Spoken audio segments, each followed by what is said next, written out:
Anybody there? Yeah. Hey, Jamie, how you doing? Hey, I'm well. How's it going on your neck of the woods? All is well. Where are you anyway? I'm curious. I am in the state of Wyoming. Oh, okay. You're a lot farther than I thought you were. Oh yeah. I'm somehow all over the place and nowhere because as I don't know if you may have heard, some folks don't think the state of Wyoming exists on the internet. So it's a good Wow. cover for me to stay a little anonymous, I suppose. Oh, it adds like a Rod Serling like quality to the whole state. Yeah, and I'm glad you bring up Rod Serling, big fan of Twilight Zone, and of course now a big fan of the Playwright Zone as well. Oh, But thanks. if you're ready to get the ball rolling, I'd be happy to get started on this. I'm as ready as a person who spent years playing music in theater and isn't used to getting up before 10 a.m. But I'm pounding the caffeine. I'm getting there. Yeah. I think that I need more playwrights and theater folks in my life. It's been a little while. So more than anything, I'm just really excited to get to talk to you today. You're a playwright. You produce your own work, which I think is very exciting. And I just want to get to know you. I think that there's a lot of fun stuff that you've been up to. And there's a lot that we can learn from you. So let's start at the beginning, shall we? Can you tell me about where you're from and how you got into the arts? What was that like for you? Yeah, I was actually born in Washington, D.C. I did an interview the other day with a person who was like, "You were actually born in Washington, D.C.? I didn't know anybody was born there." So yeah, I am one of those freakish souls who was actually born in our nation's capital. So that handles where I am from. I am right now. I'm in Maryland, just outside of DC. Traveled around a lot, but yeah, always lived here. This has always been It's headquartered. home base. Yeah, exactly. When does theater in particular begin for you then as a creative journey? Well, I should warn you in advance. It was questions like that all have peculiar stories attached to them. So you let me know if I'm hitting too many strange stories. But No, I love the strange stories. Go right ahead.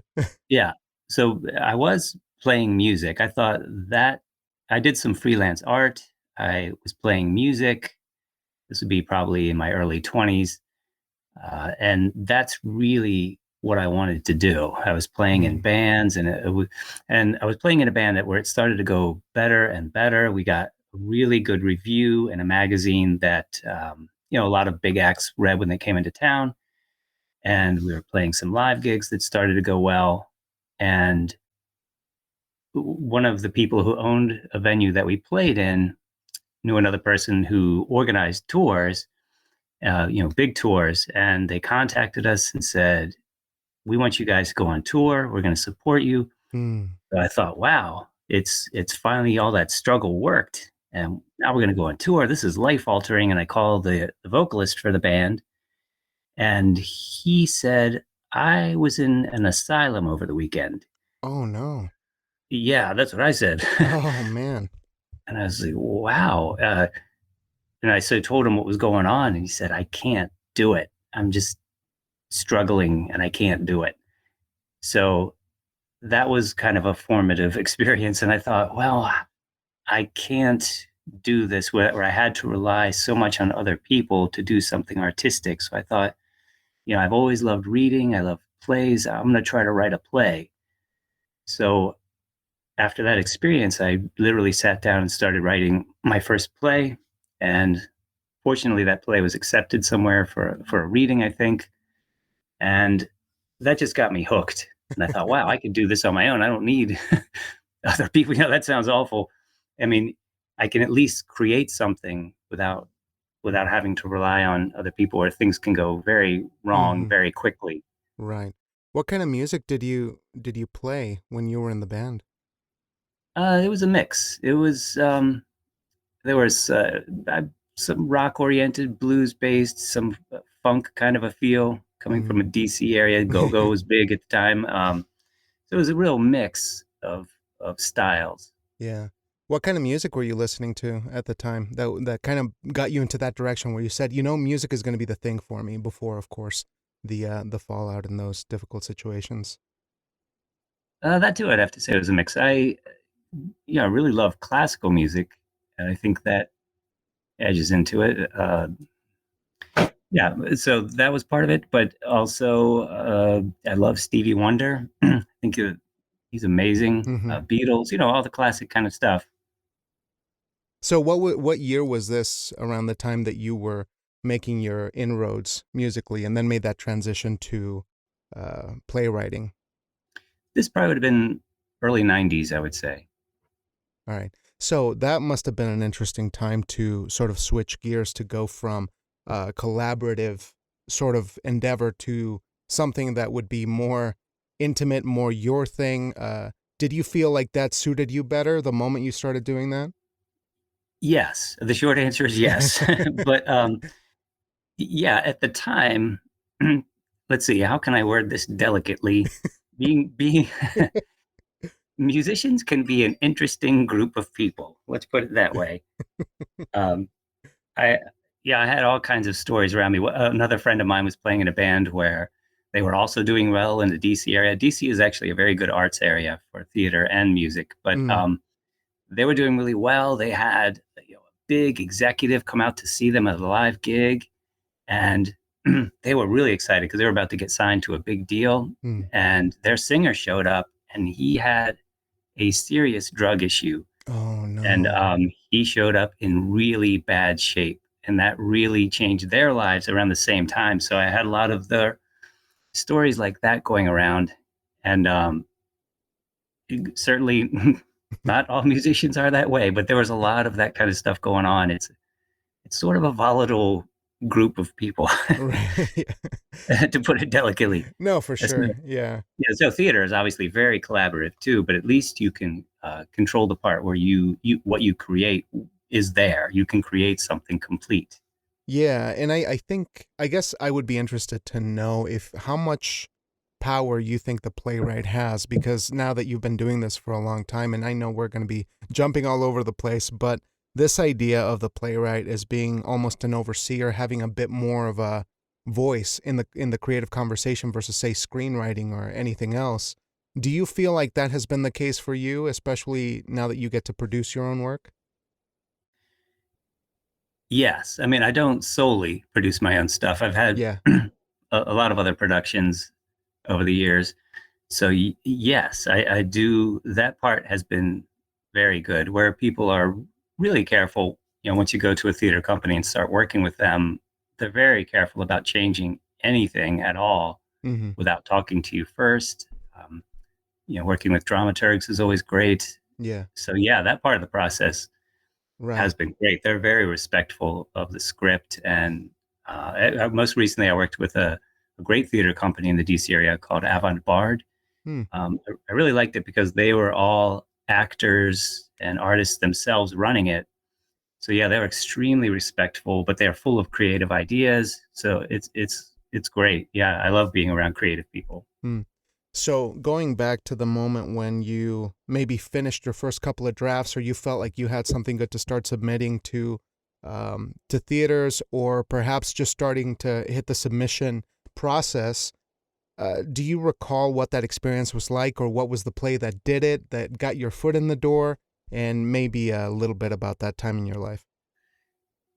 Yeah, there are a couple. In the DC area at the time, Source Theater Company used to have a 10-minute play competition where they would have basically playwrights from all over the country. I'm sure sometimes from other countries, just submit their 10-minute plays. And it was a big event in the DC area. Everybody would show up for that. It would be all over the radio. So everybody wanted to get into that. Hmm. I became friendly with the guy who ran it for Source Theater, a guy named Keith Parker, recently passed over the past couple of years. He was Mm. just a great guy. And he took a liking to the weird style of writing that I have, usually big subjects with kind of dark humor. So he liked that, and it was just a great training ground for coming up with something. Sometimes I'm sure you know this. Mm. It's midnight. You're sitting up whenever past midnight. It's 1, 2 a.m. All Yeah. normal people are sleeping, Uh-huh. and you're there agonizing over every line, not knowing if this is ever going to be heard by another human. And you're just, oh, let me get this line just right. Like, Yeah. think, what am I doing? I'm exhausted. Why am I doing this? Every once in a while. And then it would go out, and a place like Source Theater produced it and said, yeah, we want to do this. And you see it in front of an audience and it goes well. Mm-hmm. And it's a good reminder, oh, that's why I do this. Right. Right. Yeah, so it's very satisfying. So that was a great training ground where you could actually come up with an idea, make it very tight, because a 10-minute play is an art form unto itself, to Oh, make it yes. very concise, very tight. Yeah. I'm sure you know, to make it tight and complete and work well. And when an audience loves it, that is the best. Right. So, what were you writing about at the time? Was it still something that you felt was something, as you said, with huge ideas? If maybe you could share a story of a play that maybe you were putting together at that time? hmm One of the first ones was called A Field of Thorns, where it was, that was like, I think it was literally the first play I ever wrote. Hmm. And it's been done a few times over the years. Matter of fact, a place in DC called the Essential Theater uh, held a Zoom reading over the pandemic, like a year and a half ago or something, of that same play. So it's still bouncing around. But it was about, let's see. Again, it's hard to synopsize these quickly, especially Oh, the one yeah. that I wrote 20 years ago. But, hmm, it was about a dysfunctional white family who had lost a child, and Hmm. suddenly appearing in their house is a black man who claims to be the son of God. Hmm. So it gets into a lot of themes, but a lot of weird comedy. Yeah. And I didn't know how it would go over. But if I could go back now, as a matter of fact, recently the guy who produced it recently over the pandemic, he's a great actor himself. He's on The Wire, a guy named S. Robert Morgan. Hmm. He Yeah, they got to it and did it before I could go back and say, oh, I would like to make cuts to that because I wrote it 20 years ago. Yeah. Yeah. And I think back then I would think, ooh, this is a clever line. This will really get them. Hmm. And then you Yeah. see it in front of an audience, and the audience is like, okay, fine. But what I noticed right away, what audiences love and what is important is the way the characters react to each other. It could be a look, it could be just a little moment, it could be one word, and it would go over much better with the audience than the most clever line in the world. I'd be like, oh, I'm Yeah. so clever. I Yeah. wrote this line that ties in something from page 12 and page 36 in the second act. And they're like, not impressed with that. Right, So, right. I think you're spot on because I think early on we get so caught up in the playfulness of it, the mechanics of something, and yeah, we present in a way that says, "Okay, look at how clever I am by yeah. masking this kind of arc that is it's all bones, right?" And hmm the actors, of course, are the ones who really give it the heart and a little bit more flesh Absolutely. to make that story fuller. But it's fascinating because from the work that you did that long ago to now, I wonder how you feel your perspective has changed on the way that you write, maybe some process things, or even just your own perspective. That's a lot of living, and that's a lot of experiences that I'm sure shaped the person you are now. And hmm looking back, what has that timeline of change been like for you? Well, as far as the mechanics of it go, I think everything I do now is just much tighter. Mm. Where right away, as I start writing, and I'm trying not to ask you too many questions Oh because I no, don't. if it's censoring you, please ask away. Oh, Yeah, okay, all right, I'll get that's to all that good. then. Good, I'm opened up. Okay, that's good. Yeah, so for me, right away, when I start writing a play, I'll immediately, okay, I'll figure out, okay, I've got, say, for example, three main characters. All I do right away, very simple. What does a character want more than anything in the world? What's Mm, their obstacle? And what's their arc going to be? And even if I don't know the story, I just have a general idea. I find that if I figure out, for example, those three main characters, just the real bare bones of what are they really after in life mhm, and what's stopping them from getting it, then starts to write itself, then the sparks start to fly between the characters, which is really the key, Hmm. human interaction.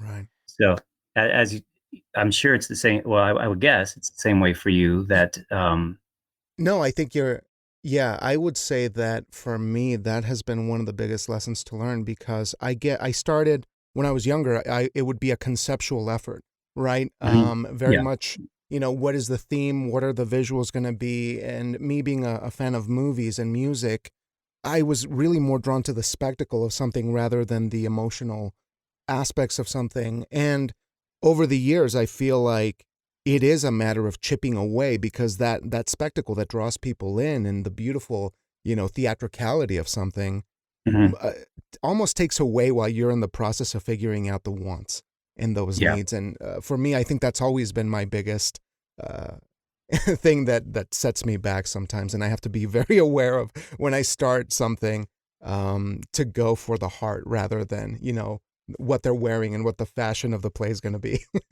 Yeah. Right. Right. Right. Yeah. It. Yeah. That is crucial to get the bare bones first, and then Yeah, the other stuff will come. If it needs to be there, it'll come. right. So when do you go from 10 minutes to taking the leap to bigger plays? When did you feel like that was the right time for you to make that change?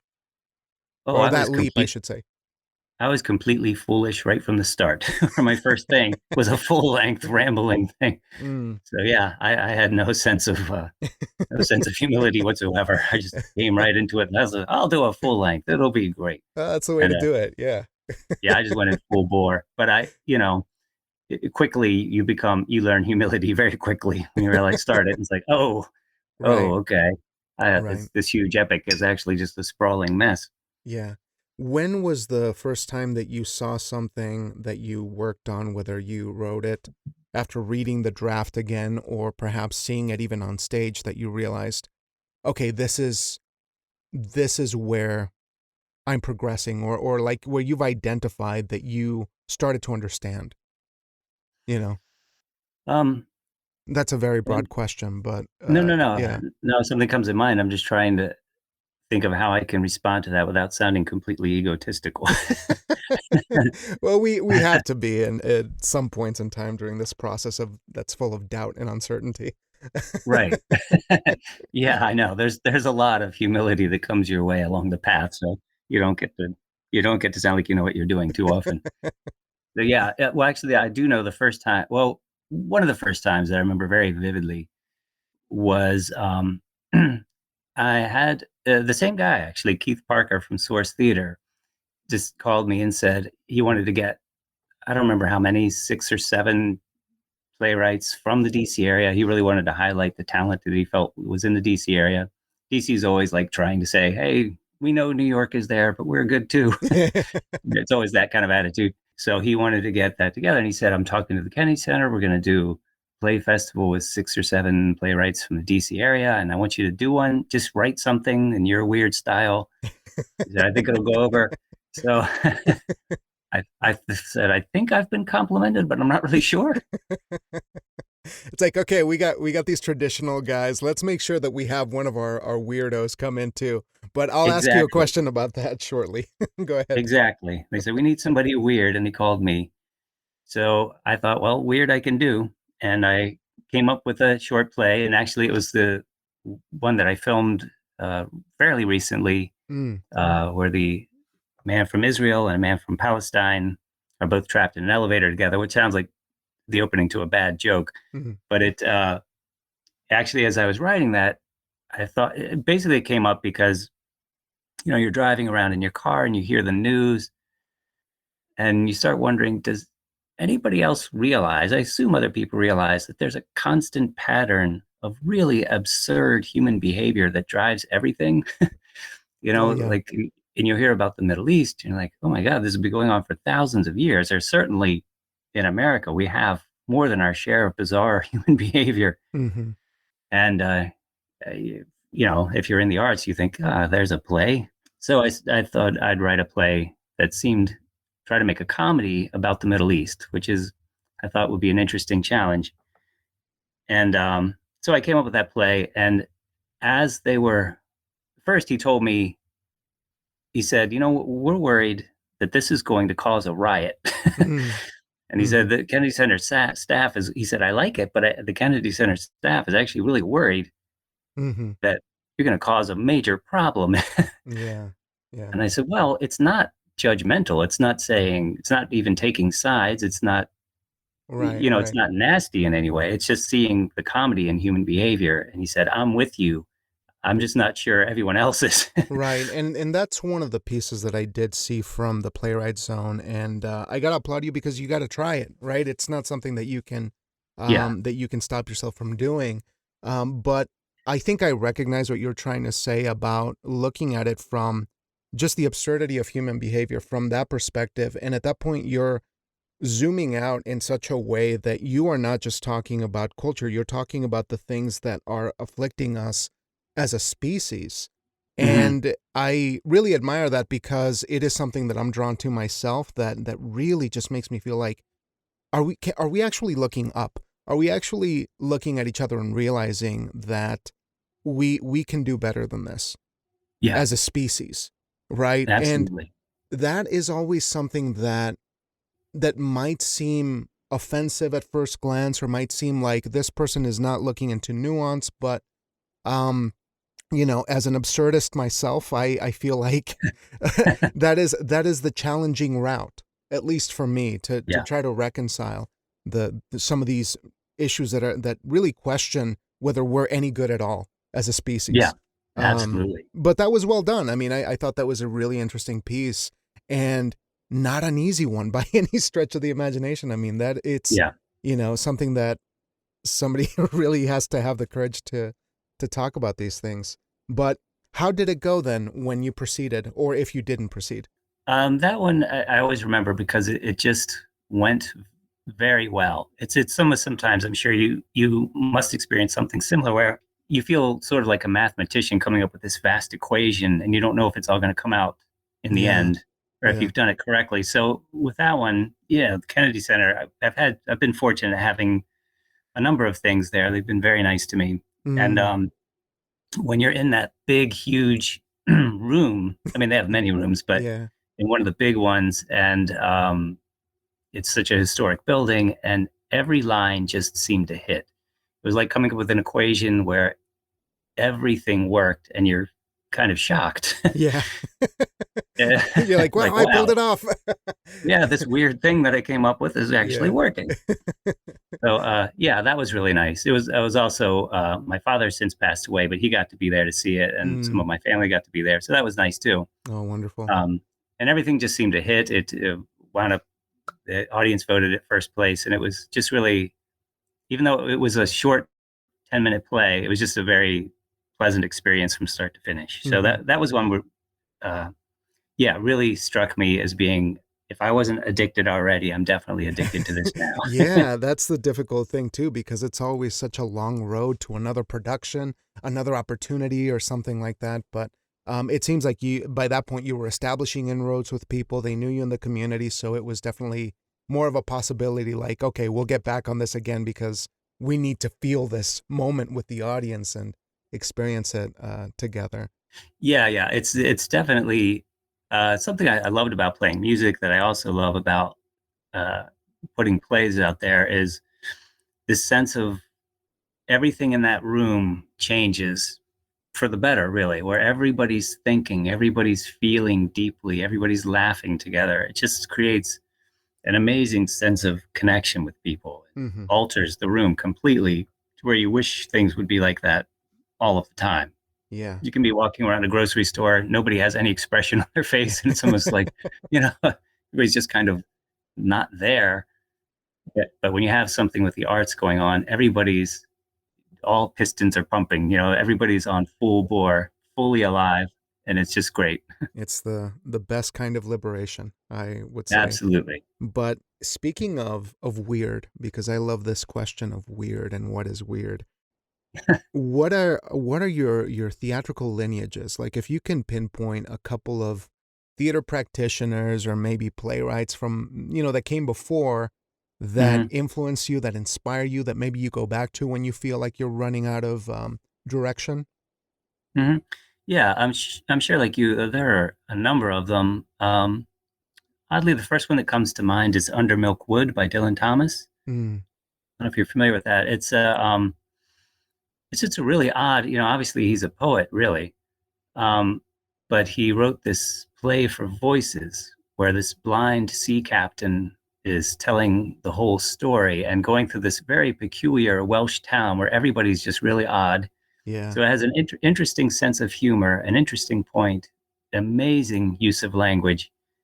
That that one really struck me. Yeah, All My Sons by uh, yeah, Arthur Miller.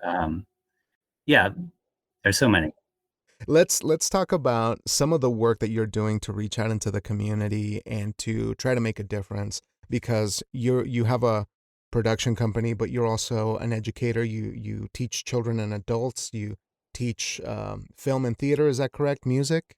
Yeah, I've taught some theater to middle school kids, which was great. The county where I live in Maryland, like again, just outside of DC, uh, put me in some schools where the kids don't really know anything about the arts, and Mm, these would be lower income kids, and so it was an interesting challenge. yeah. How so? And, Do you think? well, because at first there was kind of this sense of who are you and why are Mm, you here, yeah. but very quickly turned into questions like, hey, are you friends with Cameron Diaz? Stuff like that. Actually, in that case, I tapped a friend of mine, an actor, great actor, John Watkins, great guy, and so to help to kind of assist me with the class, and he was able to say I was actually on a film set with her. So yeah, I knew her. So that had them right away. No, I that's was like, oh hilarious. Yeah, you need that cred. You need a little yeah, bit of it. that got me a little cred through him. That's So yeah, amazing. so there was a lot of bizarre questions, but once they got the idea of it, and then I said, then they loved it. Mm, And I said, you know what? Well, why don't we do this, perform this for some of the other classes? We'll have at the end of the day, some of the classes come in. I talked to the school. They were like, okay, let's try it. mhm. And they they shaped a play together, and I helped them to shape it, and they performed it. And after it ended, one of the main actors ran up to me and she said, "Let's do another one right now." I was like, "Wow, I think we put this together very quickly, but not that quick. We can." He's like, "Let's do it." Oh, So that's there was a lot of beautiful. enthusiasm. Yeah. So having those kinds of experiences and going to see other perspectives like that, especially folks who I imagine are very different than yourself, how Mhm. does that inform the writing and say like after that experience, do you think that makes its way into the next play? And is there an example of maybe when something like that happened?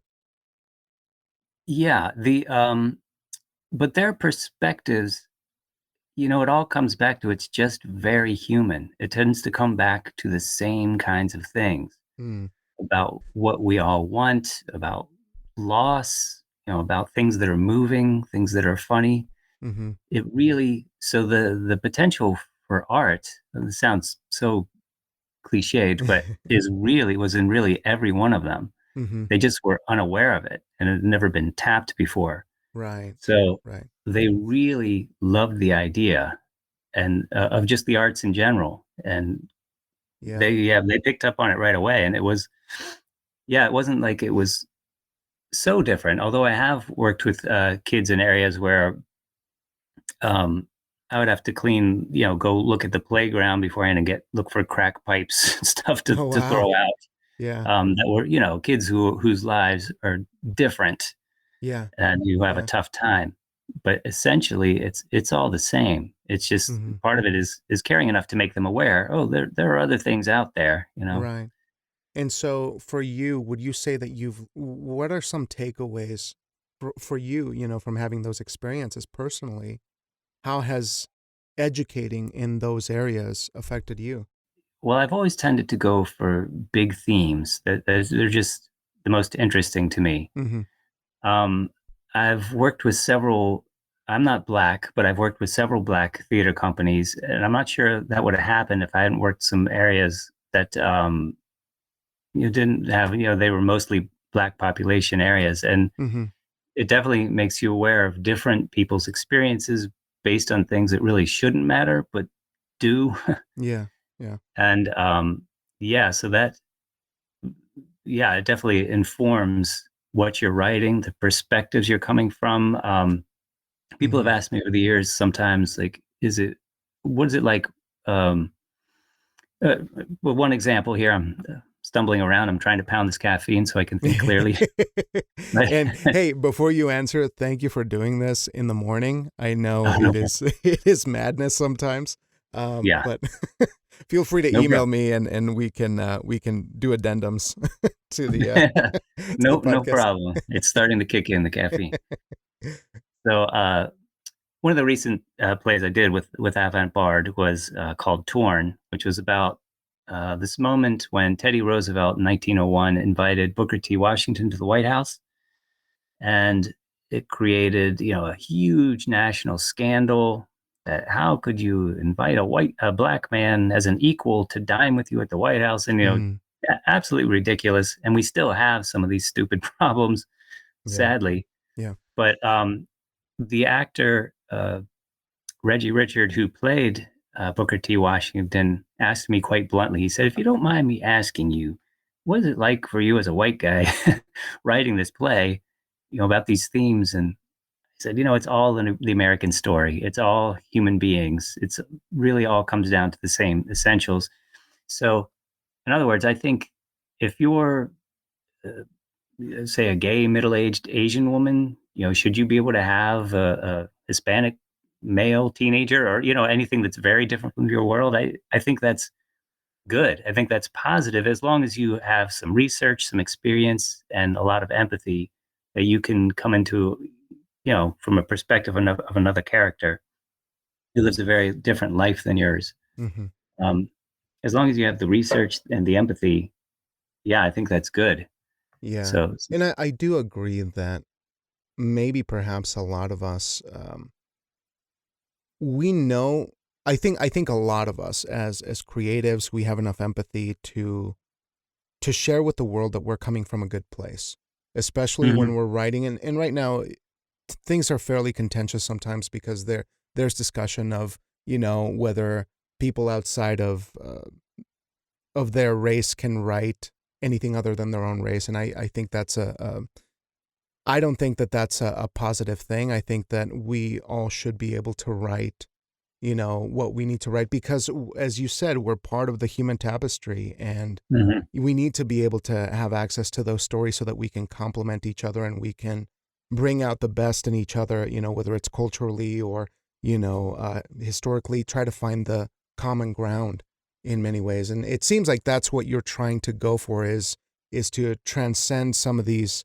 barriers mhm, and go for that commonality to remind us once again of the good that we have to offer.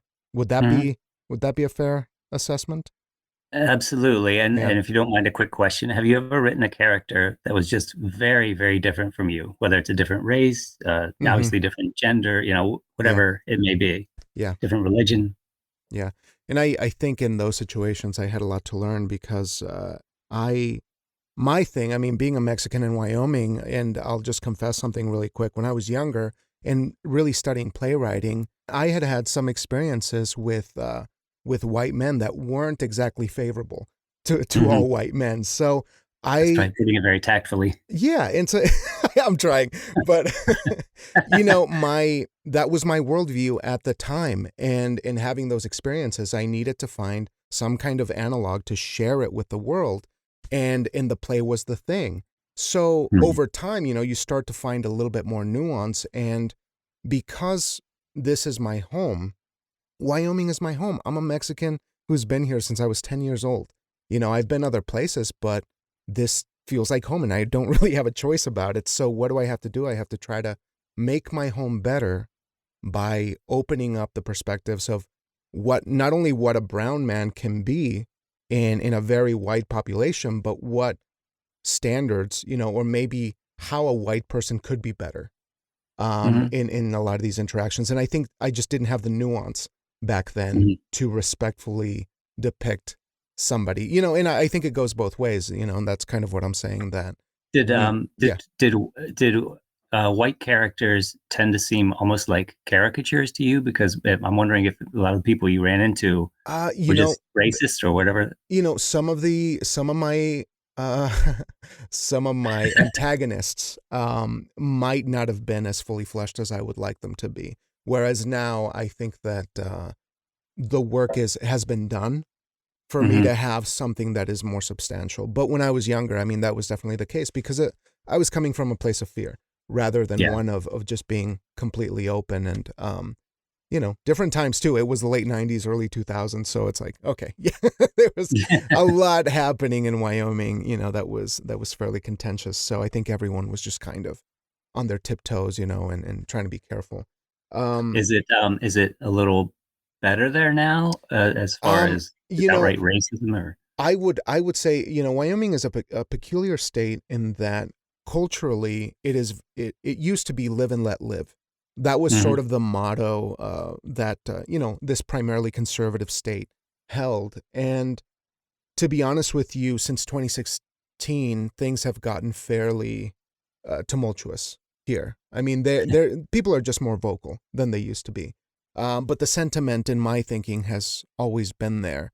So it's a matter of acknowledging that and finding ways to move forward as a community. But it's very difficult because as a liberal in the state, you're coming up against people who are very kind to you, but at the same time disagree with you about everything. Yeah. So I think I've learned to make that distinction where somewhere in their mind this makes sense, and there is a dissonance that I'm still trying to reconcile. But Mm. it's a task, that's for sure. Wow, you It, sound like you could run for public office because you're putting all of this so uh, tactfully. you know, I, I think it's just the growing up in Wyoming. That's what happens. Yeah. Just try to make sense of things, But that's why I empathize so much with what you're trying to do and how you see the world, because Hmm.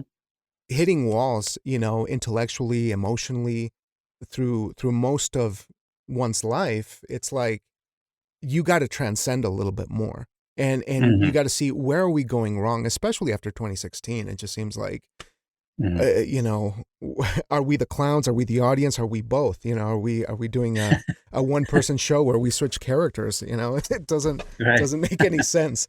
So for me, that's absurdism is the answer for me. Yeah. It helps me sleep at night. Right.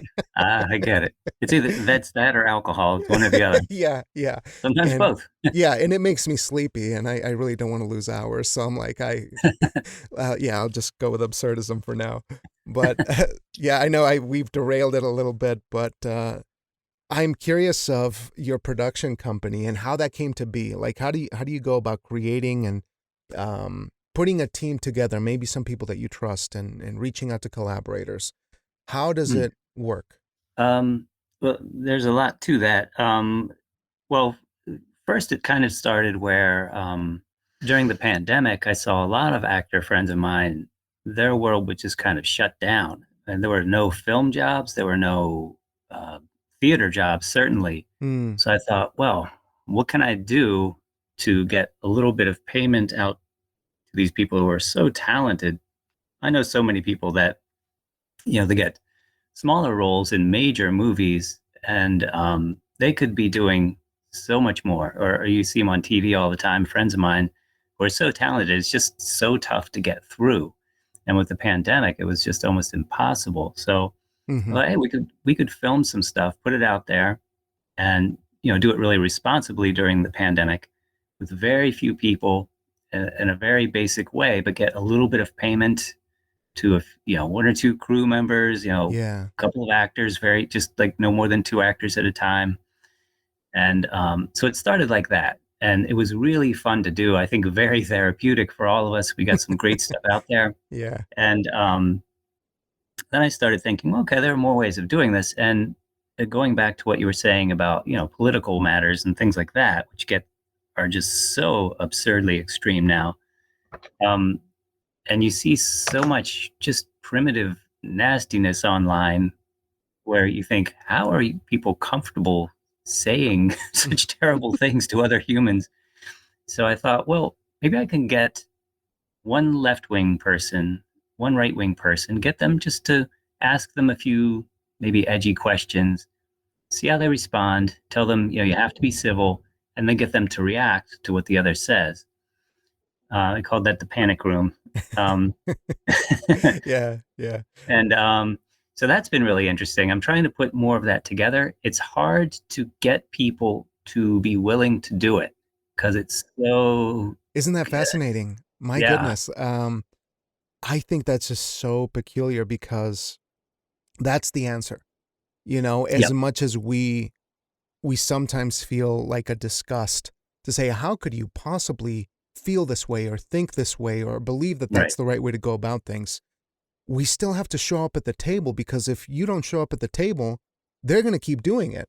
Right. yep, And hmm maybe it sounds like, oh, you're just, simplifying the situation, but hmm I think it's important. I think it's a valid approach, because if we don't keep an eye on things, if we don't try to reach out in some way, it's like you're hmm just going to let them keep getting siloed in and yeah, forget that there's people who think differently than them. And I think it's a brilliant idea. I really enjoyed the first episode, and I do hope that you continue to make those and find people who are willing to do that, because it's necessary.